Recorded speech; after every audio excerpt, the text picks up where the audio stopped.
की बहू विनीता एक हॉस्पिटल में नर्स थी, लेकिन उसे डॉक्टर से भी ज्यादा नॉलेज थी।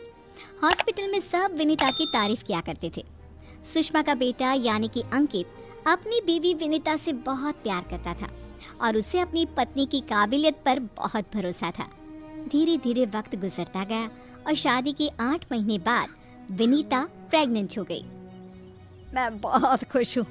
मेरा इकलौता बेटा है और अब इसका बच्चा इस दुनिया में आएगा। मैं दादी बन जाऊंगी। दादी मैं बता नहीं सकती मुझे कितना अच्छा लग रहा है। आपको खुश देखकर मैं भी बहुत खुश हूँ माँ।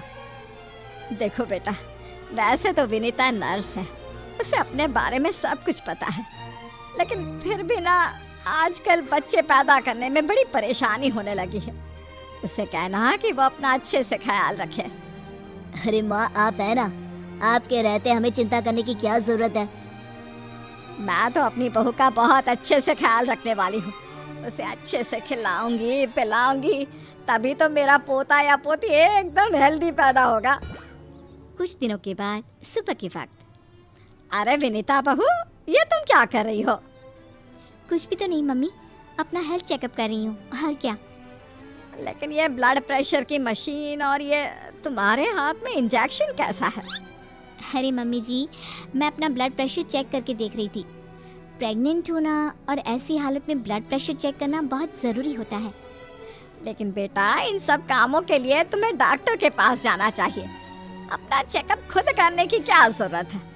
और ये इंजेक्शन किस लिए लाई हो?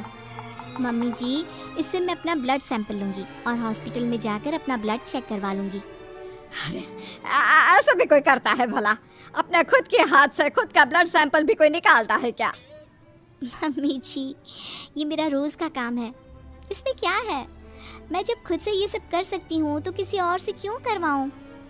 अच्छा ठीक है, जैसा तुम्हें सही लगे। कुछ दिनों के बाद सुषमा अपनी बहू को फिर से इंजेक्शन लगाते हुए देखती है और अंकित भी उस वक्त वहीं पर था। अरे विनीता, ये तुम क्या कर रही हो? तुम प्रेग्नेंट हो, इस तरह खुद को इंजेक्शन लगाने की क्या जरूरत है? अब तू ही समझा बेटा।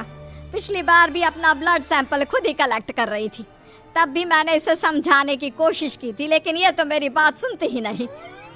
अरे मम्मी जी, मैंने पहले भी कहा था ना, बड़े हॉस्पिटल में नर्स हूँ मैं, और क्या करना है क्या नहीं मुझे अच्छी तरह पता है। हाँ, लेकिन तुम खुद को इंजेक्शन क्यों लगा रही हो? अरे इंजेक्शन नहीं है, प्रेगनेंसी में कुछ वैक्सीन लगवाने होते हैं, बस वही लगा रही हूँ, और क्या। और फिर एक दिन रात को अचानक विनीता की तबीयत खराब हो जाती है। क्या हुआ विनीता? तुम ठीक तो हो? तुम तो खुद अपना इतना ख्याल रखती हो, तुम्हारी तबीयत कैसे बिगड़ गई? पता नहीं अंकित, ऐसा लग रहा है कि वीकनेस हो रही है, बहुत कमजोर सा महसूस कर रही हूँ पिछले कुछ दिनों से। तुमने तो अपना ब्लड सैंपल दिया था ना हॉस्पिटल में, उसकी रिपोर्ट आई या नहीं? कल सुबह ही आ जाएगी, तब सब कुछ पता चल जाएगा। अगले दिन सुबह के वक्त। विनीता, तुम्हारी ब्लड रिपोर्ट तो आ चुकी है। तुम्हारी बॉडी में तो आयरन की बहुत कमी है, देखो तो जरा। अरे हाँ, इसके हिसाब से तो मुझे ब्लड चढ़ाना चाहिए, वरना डिलीवरी के वक्त बच्चे को प्रॉब्लम हो सकती है। मैं एक काम करती हूँ, ब्लड चढ़वा लेती हूँ। ऐसा कैसे ब्लड चढ़वा लेती हूँ? पहले डॉक्टर से जाकर पता करो और हॉस्पिटल में जाकर ब्लड चढ़वाओ। ये सब काम बिना किसी डॉक्टर की सलाह के नहीं करना चाहिए। मम्मी जी, आप फिर से शुरू हो गई ना। क्या करना है क्या नहीं मैं अच्छे से जानती हूँ, मैं खुद कर लूंगी। और विनीता हॉस्पिटल से ब्लड की बोतल का इंतजाम करती है और खुद अपने ही हाथों से खुद को घर में रहकर ब्लड चढ़ा लेती है। अगले दिन। विनीता, अब तुम्हारी तबीयत कैसी है? देखो, मुझे पता था ब्लड चढ़ते ही मेरी सारी वीकनेस दूर हो जाएगी। मुझे बहुत अच्छा लग रहा है, एकदम ठीक हूँ मैं। कुछ दिनों के बाद विनीता की प्रेगनेंसी का 8वां महीना शुरू हो चुका था और एक दिन सुबह के वक्त विनीता अच्छे से तैयार होकर अपने कमरे से बाहर आती है। क्या हुआ विनीता, सुबह सुबह कहाँ जा रही हो? बहुत दिन हो गए हॉस्पिटल नहीं गई, सोच रही हूँ आज ड्यूटी पर चली जाती हूँ। डॉक्टर का भी फोन आया था अभी। लेकिन बेटा, अब तुम्हारा 8वां महीना चल रहा है, ऐसी हालत में तुम्हें घर में आराम करना चाहिए और डिलीवरी करवाने तो बिल्कुल भी नहीं जाना चाहिए। लेकिन क्यों मम्मी जी, डिलीवरी करवाने में क्या प्रॉब्लम है? ये तो मेरा जॉब है और हॉस्पिटल में दिन रात यही तो करवाती थी। आपने कहा कुछ दिन काम पर मत जाओ, इसलिए नहीं गई। हाँ मम्मी, वैसे विनीता ठीक ही तो कह रही है, उसका रोज़ का काम है ना ये। तुम आजकल के बच्चे ना कुछ नहीं समझते। अरे तुम्हें वैसे तो सब पता है, लेकिन शायद ये नहीं पता कि इस हालत में अगर तुम डिलीवरी करवाने आई औरतों को देखोगी तो तुम्हारी सेहत पर बुरा असर पड़ेगा। अरे मम्मी, ऐसा भी कुछ होता है क्या? मम्मी जी, किसी और की डिलीवरी करवाने से मेरे ऊपर कैसे फर्क पड़ सकता है? मैं कोई पहली बार थोड़ी ना ये सब करवाने जा रही हूँ। विनीता अपनी सास की एक नहीं सुनती और हॉस्पिटल चली जाती है।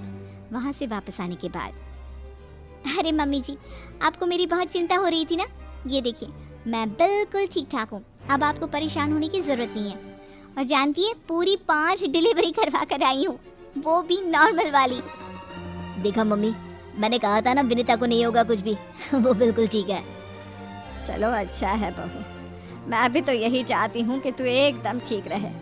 और आजकल जिसे देखो उसके ऑपरेशन से बच्चे होते हैं, ये देख देख करना बहुत डर लगता है। चिंता मत कीजिए मम्मी जी, मुझे कुछ नहीं होगा। मैं नर्स हूँ ना, रोज़ हॉस्पिटल में औरतों को सिखाती हूँ कि कैसे अपना ध्यान रखें ताकि नॉर्मल डिलीवरी हो। तभी अचानक हॉस्पिटल से डॉक्टर का कॉल आता है। कॉल पर बात करने के बाद, मम्मी जी, एक इमरजेंसी केस आ गया है, मुझे जाना होगा। अरे लेकिन अभी तो आई हो, कैसी डॉक्टर है तुम्हारी? उसे पता नहीं चलता क्या कि तुम प्रेग्नेंट हो? ऐसी हालत में तुम्हें ना बुलाए। अरे नहीं मम्मी जी, डॉक्टर की भी मजबूरी है।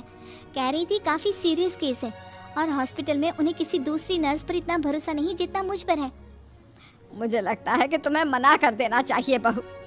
कुछ नहीं होगा मुझे मम्मी जी, मैं अभी डिलीवरी करवा के आती हूँ। कुछ देर बाद अंकित के पास हॉस्पिटल से फ़ोन आता है। अरे मम्मी, जल्दी हॉस्पिटल चलिए, वहाँ विनीता की तबीयत खराब हो गई है। हे भगवान, सब ठीक करना, मुझे तो पहले ही डर लग रहा था। अंकित और सुषमा हॉस्पिटल पहुँचते हैं। क्या हुआ विनीता को? वो क्या है ना, विनीता एक नॉर्मल डिलीवरी करवा रही थी। केस बहुत ही सीरियस था और उस लेडी को बहुत ज़्यादा प्रॉब्लम हो रही थी। क्योंकि विनीता खुद प्रेग्नेंट है तो वो अचानक से घबरा गई और उसे लेबर पेन शुरू हो गया। लेकिन अभी तो मेरी बहू का सिर्फ 8वां महीना चल रहा है। देखिए, ऐसा हो जाता है। उस औरत को दर्द में देखकर घबराहट की वजह से विनीता को ये हुआ है। अरे डॉक्टर, लेकिन डरने की कोई बात तो नहीं है ना? नहीं नहीं, ऐसा कुछ नहीं, हमने उसे एडमिट कर लिया है। तभी सब देखते हैं कि विनीता अपने हाथ में एक छोटे से बच्चे को लिए बाहर आती है। अरे विनीता, तुम्हारी तो तबीयत ठीक नहीं थी, तुम्हें दर्द हो रहा था, तुम बाहर क्यों आ गई? अरे दर्द हो रहा था तो क्या हुआ, मैंने वो दवाई ले ली जिससे जल्दी आने वाले लेबर पेन रुक जाते हैं। और वैसे भी डॉक्टर, उस औरत को मेरी ज़रूरत थी, उसकी देखभाल के लिए मुझे ठीक होना ही था। ये देखिए, इसका बच्चा एकदम सही सलामत है। अरे वाह मेरी बहू, तूने तो अपने तबीयत की परवाह ना करके किसी और की जान बचाई। मुझे तुम पर गर्व है विनीता। ऐसे ही थोड़ी ना वो हॉस्पिटल की सबसे अच्छी नर्स बनी है। मैंने कहा था ना मम्मी जी, मैं नर्स हूँ, मुझे अपने से पहले दूसरों की तकलीफ दिखाई देती है और मैं पहले अपने मरीजों की जान बचाती हूँ।